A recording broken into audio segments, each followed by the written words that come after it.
ነገር አሳይሻለሁ። ጥሩንስ ማሳየት አቁመሻል። ባይሆን እንደዚህ ክፉን አሳየን እንጂ። ተይኝማ በእናትሽ ኤፍራታ፣ አናቱን እኮ በርቅሰዋለች። ሲያት እኮ ሴትዮዋ የዋህ እኮ ነበር የምትመስለው።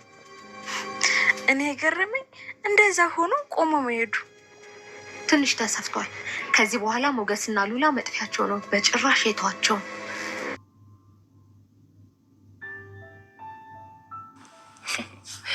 ሰው እንዴት ከሁለቱ እስከ እድገቱ ድረስ አንድ አይነት ጠረን ይኖረዋል?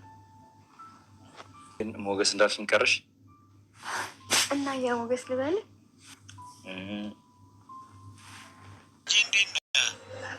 ሄሎ ወዳጅ፣ ከየት ተገኘ እባክህ?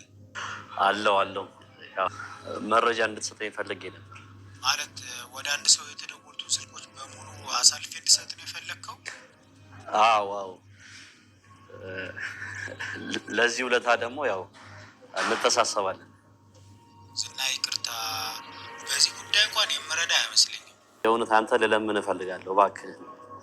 ይሄ ከወንጀል ጋር የተገናኘ ጉዳይ አለ። ባለቤቴን አግተውብኝ እላሉ።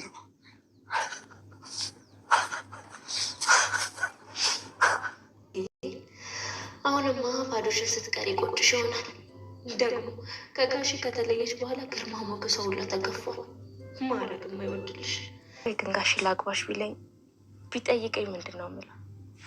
እሺ አልለው። ደግነቱ እሱም አይጠይቀኝም።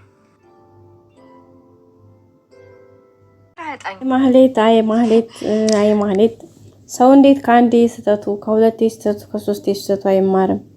ሁሌም ከስህተት ቦታ የማትጠፋ ሴትዮ፣ ሁሌም የማይሳካላት ፈጣሪ እባብን የልቡን አይቶ እግር ነሳው ይላልና ሁሌም ማለት ነው ተንኮሏን የውስጧን ምቅኔት ስለሚያውቅ ፈጣሪ አንዱም አይሳካላትም።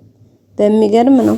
ለምንድን ነው አለች በባለፈው፣ ለምንድን ነው የጨበጥኩት ጉም የረገጥኩት ገደል የሚሆንብኝ? ቆይ ለምንድን ነው ግን ምናምን እያለኝ ማለት ነው። ወደ ራስሽ ብትመለሽ ያዋጣሻል። ዝና እንኳን ይሄን በዚህን ያክል መጠቀሚያ ሲያደርጋት እንኳን ማይገባ ሴትዮ ጋይስ ምን ይሻላታል? አሁን ደግሞ በቃ ሞገስን እገላለሁ እያለ ከፍ ዝቅ ትላለች። ሞገስ እንደሆነ የሚፈልጋትን ልጅ አግኝቶ ዘና ፈታ እያለ ነው። አሁንም ደግሞ ፈጣሪ ያላቸው እሷ ግን ለአንደኛ እሱን እገላለሁ አስወግደዋለሁ ብሩክን አስቀርቼ ልጁ እንድትሞት አደርጋለሁኝ እያለች አሳስረዋለሁ ምን አደርገዋለሁ እያለ ያላደረገችው ያልቆፈረችው ጉድጓድ የለም። ንብረት ከማሳገድ ልጁን የመግደል ሙከራ ከማድረግ ከዛም አልፎ እንግዲህ ብዙ ነገሮችን ኤርፖርት ላይ ነገሮች እንዳይሳኩለት ብቻ ብዙ ርቀት ሄዳ ነበር፣ ግን አልተሳካላትም። አሁንም አይሳካላትም።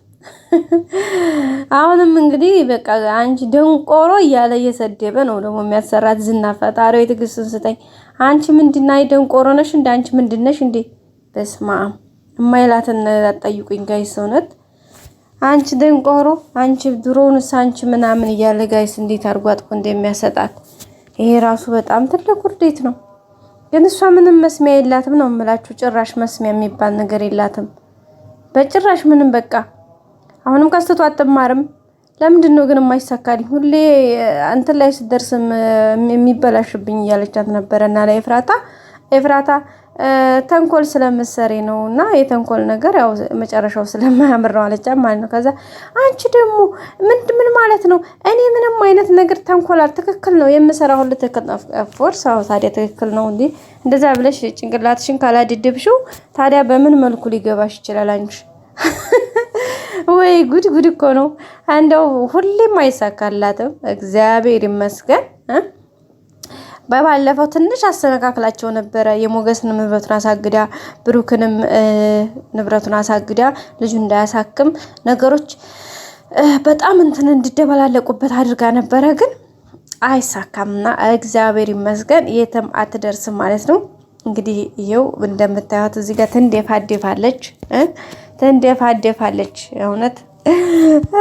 አሁን ደግሞ ዝና መጠቀሚያ ያድርጋት። ሞገስን አስወግጅልኝ እንጂ ቤት ሰርቼ እሰጥሻለሁ ይላታል ገዝቼ። ኧረ ጭራሽ ይሰጣት። አሁን እንግዲህ ሉላ ሞገስ ጋር ሄዳለች። ስለዚህ አሁን ምን ማድረግ እንዳለበት ታውቃላችሁ ጋይስ? የማን ነው ኤፍራታና ማህሌትን ይዞ ቤቱ ይግባ። ዝና ማለት ነው። እንደዛ ነው የሚያዋጣው። ከዛ የፍራታን ሰራተኛ ማህሌትን ሚስት አድርጎ ይኖር በቃ አለቀ። ይሄ ያስማማል አይደል ጋይስ? እንደዛ ነው የሚሻለው። እንግዲህ ዝና ወይኔ አበበ ደንበሳ ልጅ እንዴት እንደዚህ ደበደባለው፣ ወይኔ ዝና አበበ ደንበሳ ልጅ እያለ ነው እንግዲህ እየዛተ እየፎከረ ነው። ሉላንም እንግዲህ ታገኘውሽ መቼም በህይወት ዘመንሽ ልትረሺ የማትችይውን እንግዲህ ቁስል ነው የማደርግብሽ እያላት ነው። ግን እግዚአብሔር ይመስገን ፈጣሪ ጠብቋት እንግዲህ አመልጣለች። አሁንም ደግሞ ፈጣሪ እንደሚጠብቃት ምንም አንጠራጠርም ማለት ነው። እንግዲህ ከሞገስ ጋር ብዙ ነገሮችን እያሰቡ ነው ከፈጣሪ ጋር ጤና ከሆን ንብረቱም ሀብቱም ቢታገድም አብሽር አይዞህ እያለችው ነው። ሞገስም እንግዲህ አንቺ ካለሽልኝማ ምን ቸግሮኝ ምን ገዶኝ እያለ አብሽሪ እሺ እያለ ነው እንግዲህ እያበሸረችው ነው። እንግዲህ ሉላ በጣም ደስ የሚል ጊዜ እያሳለፉ ነው የሚገኙት። እንግዲህ ዝና ያው አሁንም በተለያየው በተንኮል መንገድ ነው የሚሄደው አይደለ? ያችኑ ገንዘቡን በጉቦ በቃ በማጭበርበር በቃ ትክክለኛ መንገድ መሄድ አይፈልግም። ንጹህ ህሊና ይዞ መቅረብ አይፈልግም። ስለዚህ አሁንም እንግዲህ ከፖሊሶች ጋር ከተለያዩ የኮሙኒኬሽን ባለሙያዎች ጋር እንግዲህ ወደ ሉላ ስልክ የደወለውን መጨረሻ ጊዜ የደወለ ማን እንደደወለ እሱም መረጃ ስጠኝ እያለ ነው ይገኛል። እሱም እንግዲህ ፖሊሱም አይ እሱን ነገር ማድረግ አልችልም፣ ምክንያቱም እሱ ነገር ምህረት የሌለው ወንጀል ነውና በሱ ነገር ልተባበር አልችልም እያለው ነበረ። እባክህ ለምን እባክህ እኔ ሰው ለምኛ ላይቀም ግን እባክህ እያለ እንግዲህ እየተለማመጠ እየተሽለጠለጠ ይገኛል። እንግዲህ ሞገስና ሉላ መቼም የራሳቸውን ቤት ይዘው ቁጭ ብለዋል ማለት ነው። የራሳቸውን ክላስ እንግዲህ ምንም እንደማይሆን ተስፋና አደርጋለሁ ማለት ነው። ሌላ እንግዲህ ዳጣ ወደ ባህር ዳር ልትሄድ ነው። ቤተሰቦቿ ኢንፎርሜሽን የሚያውቀው ወይም ቦታው ቤቱን ሲሄዱ ያገኙት ቤቱ ተሽጦ ነበረና የሸጠው ሰውዬ የት ነው ያለው ብላ ስትጠይቃቸው እንግዲህ ባህር ዳር እንዳለ ኢንፎርሜሽኑን ሰጥተዋታል ማለት ነው። አሁን ጋር ታሷ ወደ ባህር ዳር ከተማ መጓዝ ነው የምትፈልገው። ምክንያቱም ሞገስ ለምን ትሄጃለሽ? እዛ መሄድ የለብሽም። ምክንያቱ ደግሞ ያለውን ነገር እዙ ሆነሽ ሰውየው ሲመጣ እንደውልሻለን ብለዋል። ስለዚህ ተረጋጊ ለምንድን ነው ብሏት ነበረ። እሷ ግን በጣም ሰስፔንስ ሆናለች፣ በጣም ቸኩላለች። ትክክለኛውን ቁርጧን እስከምታቅ ድረስ እንግዲህ እናቷ ማን እንደሆነች እስከምታቅ ድረስ ጋይስ። እኔ ግን ማለት ነው ሳስበው ነገሩ ይሾ ትንሽ ዝም ብዬ ስገምት ምን እንደምመስል ታውቃላችሁ? ሞገስና ዳጣ ግን እህትና ወንድም እንዳይሆኑ እሱን ነገር ብቻ ነው እኔ በእንትን የሚመጣው ማለት ነው። ሁሌም ሳስብ እህትና ወንድም ይመስሉኛል። እናንተስ ምን ትገምታላችሁ? ዳጣ እንደው ዝም ብዬ ስጠረጠር እንደዚህ አይነት እንትን ይመጣልኛል ማለት ነው። እና አሁን እንግዲህ ሄዳለሁ እያለች ነው። እንግዲህ ባህር ዳር ዳም ጠይቃ ከመጣች ሰየው። አሁን ለዳጣ ትንሽ የምፈራላትኝ አሁን ሞገስና ሉላ ያሉበት ቦታ አሁን ማንም አያውቀውም። ስለዚህ ትንሽ ነገርዮሽን ከበድ ያደርገዋል ብዬ የማስበው ዳጣ ሊይዛት ይችላል። ዳጣም ቢይዛትም ደግሞ ከዳጣ ምንም መረጃ ሊያገኝ አይችልም። ግን ያው ትንሽ ያሰቃያታል። ስለዚህ እሱ ደግሞ ከባድ ነው። ሲቀጥል ደግሞ ዳጣ በዚህ ሁኔታዋ ላይ ትንሽ እንትን እያለች ነው ማለት አሁን ሰስፔንስ ሆናለች። እሷ ዋና አላማዋ ወደፊት እናቷን በቃ የእናቷን ሁኔታ የቤተሰቦቿን ሁኔታ በቃ ከሰው መወለዷን ከዘመድ መወለዷን ማወቅ ስለሆነ ትልቁ እንትኗ ተፍ እያለች ትገኛለች። እንግዲህ ፈጣሪ አግዟት ደግሞ እናትና አባቷን አግኝታ ደስ የሚል ቤተሰብ መሀል ሆና እንደምንደሰተኛም የሁላችንም ተስፋ ነው። ሌላ እንግዲህ ማህሌትና ዝና የራሳቸውን ያሉትን ነገር እየጠነሰሱ ነው።